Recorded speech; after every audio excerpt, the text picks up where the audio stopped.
안녕하세요. 서양화가 김수영입니다. 배호TV, 오늘은 가정의 달을 맞이하여 혼자 사는 것도 행복하다라는 타이틀로 여러분과 함께 이야기 나눠보겠습니다. 한국에는요, 최근 통계에 의하면은 5명 중 1명이 혼자 산다고 합니다. 1000만 가구가 넘었답니다. 혼자 사는 가구가. 여러분, 우리 세대는요, 그 옛날 6식구, 8식구, 10식구 모여 앉아서 둥근 밥상에 밥을 10그릇 놔놓고서 아버님만 따로 상을 차려서 식사를 하시고 나머지는 그냥 그 둥그런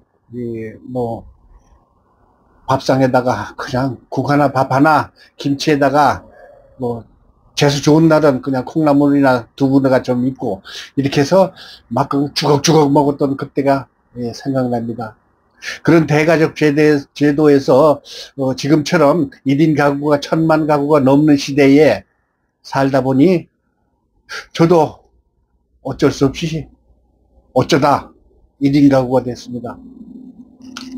자, 혼자 아파트에서 가만히 누워 있다가 아침에 또 화랑에 나가야지 하면서 나오면서 꽃집 앞을 지나는데 어버이날 특집 카네이션이 쫙 만들어져 있더라고요. 저도 한때는 자식들이 제 가슴에다가 붉은 카네이션을 꽂아주고 오래 사세요 하는 이야기를 들었습니다. 그러나 지금 자식들이 출가를 하고 가정의 달 혼자 사는 분들을 위해서 제가 저 자신을 위하여 또 여러분 혼자 사는 분들을 위하여 또 같이 살아도 마음은 혼자인 분들을 위하여 이런저런 이야기를 한번 해보겠습니다. 자, 일본 작가 스지가와 사토라는 분이 쓴 책이 노후에는 혼자 사는 것이 행복하다라는 책을 제가 이제 그 주마간산격으로 살짝 훑어봤습니다. 근데 그 사람이 이제 의사예요. 오사카에 사는 의사인데 500명에게 이 질문을 던졌답니다. 근데 460명이 혼자 사는 고령자가 생활의 만족도가 같이 사는 사람보다도 더 높다고 나왔답니다. 글쎄 왜 그럴까요? 같이 살면은 오붓하고 다복하고 그냥 그런 대로 가족의 기쁨이 남지 않을까 생각하지만 사실은 마음속에는 그렇지 않다고 생각합니다. 자, 아내나 자식들에게 비유 맞춰줘야죠. 또 대접을 해줘야죠. 내 행동도 가족들에게 티나지 않게, 책 잡히지 않게, 모든 걸 다 조심하고 살아야지 되죠.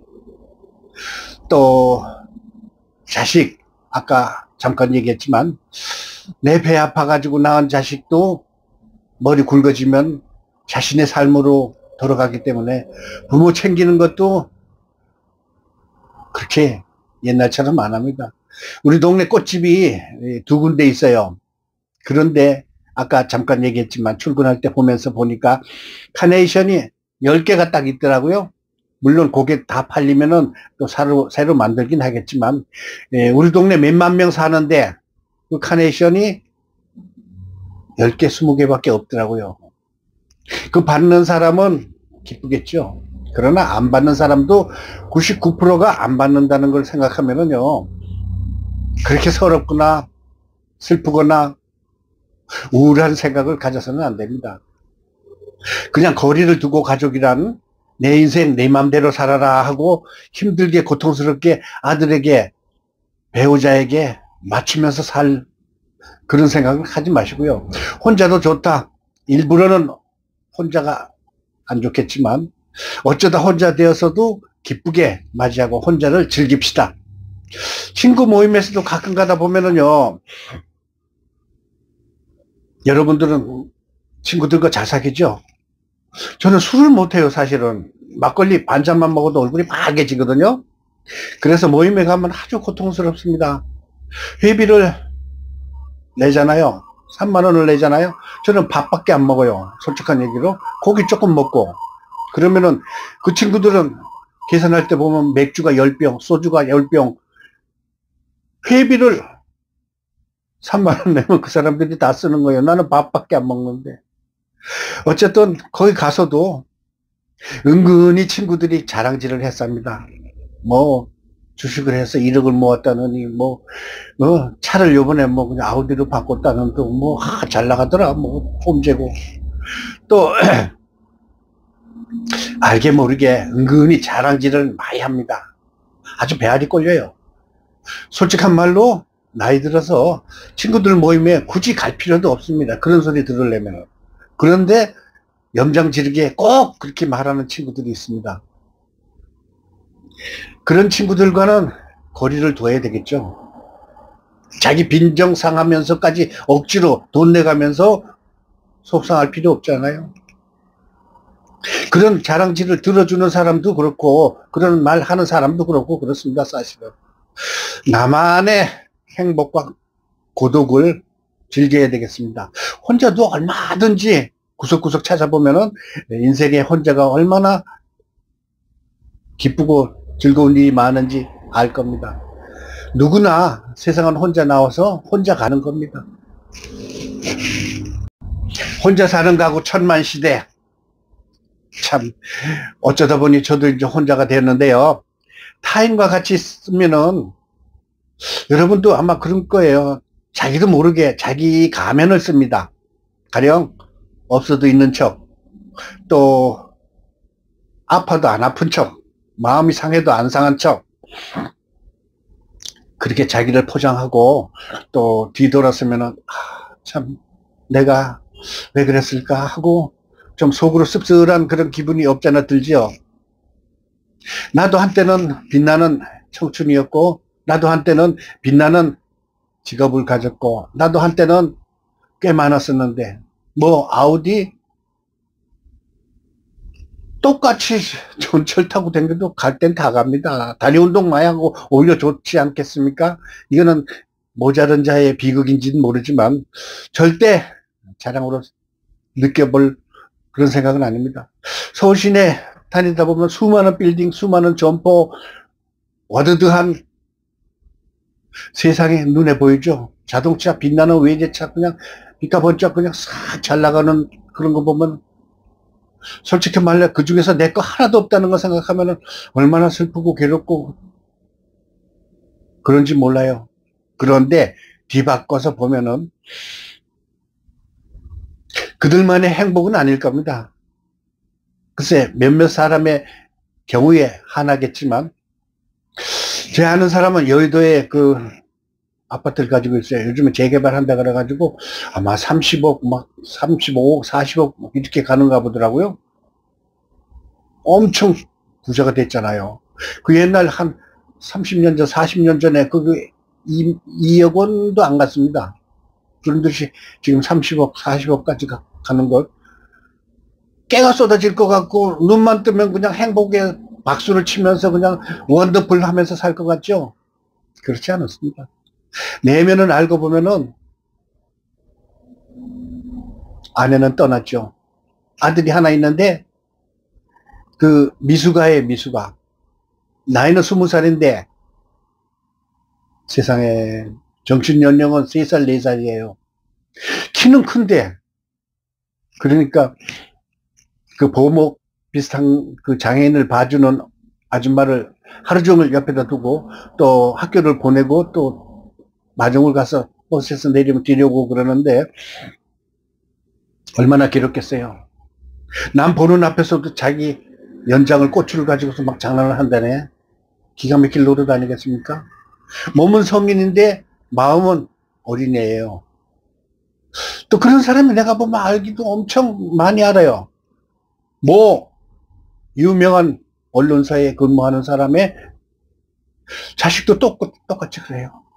딸이 하나 있는데 딸은 그런 대로 출세를 했는데 아들이 하나 4대 독자인데 그거 비슷하게 전응아예요.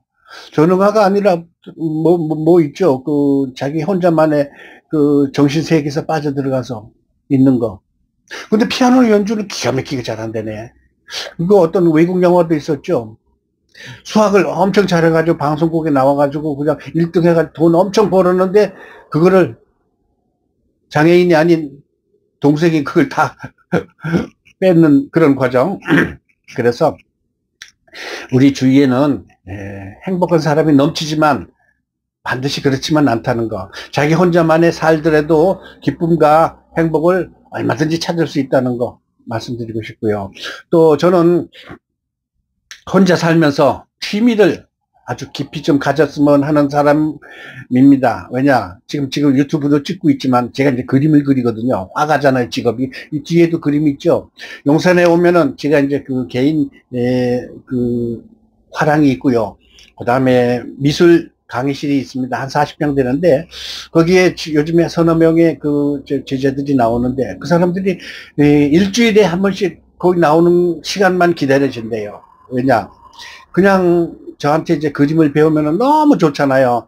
어렸을 때 자기가 그림 그려가지고 초등학교 때 뒤에 벽에다가 우리들의 자랑 그러면서 도화지에다 그림 그린 걸 벽에 붙여본 적 한두 번은 있을 거예요 아마. 그 다음에 수채화 누구든지 한두 번 해봤죠, 중고등학교 다닐 때. 근데 이제 그거를 요즘에 와서 하다 보면은 치매도 예방이 되고요. 또 저하고 이제 그 단체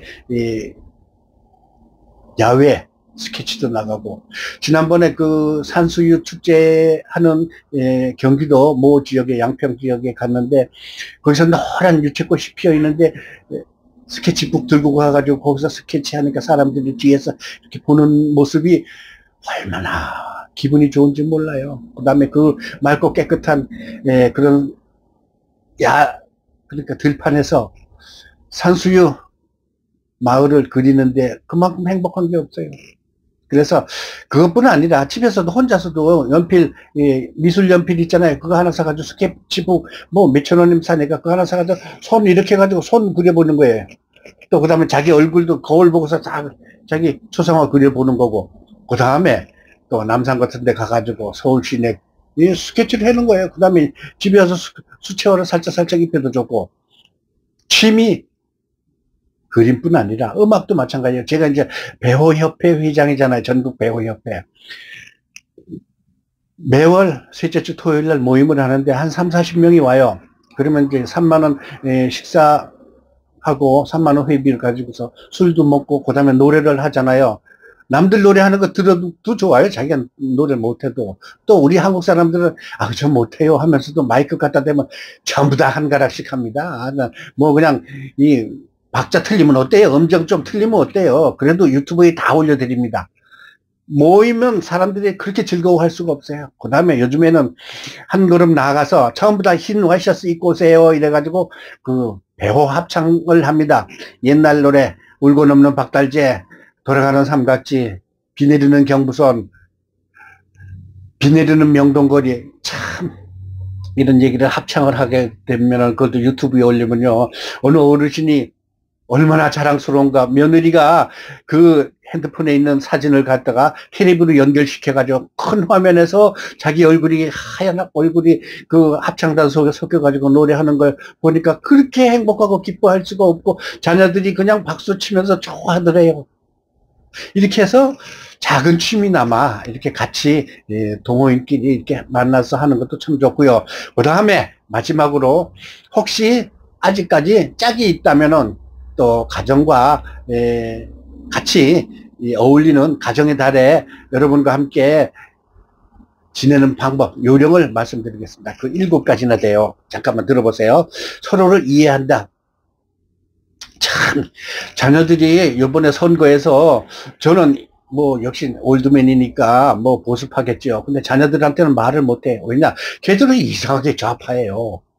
그건 이상해. 뭐 전과 사범 있는데도 좋다는데 어떻게.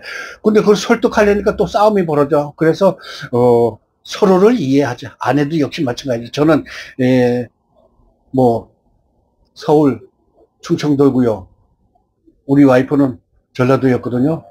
그래서 때로는 의견 충돌이 있었어요. 그런데 마지막에 제가 느낀 거는 너는 너고 나는 나다. 그래, 네 생각은 네 생각대로 해라. 라는 그런 얘기를 했습니다. 그 다음에 가사 분담을 확실히 하라. 참 삼식이 되시는 분들 참 행복하게 사는지 모르지만요, 좀 뻔뻔합니다. 한마디로 말해서.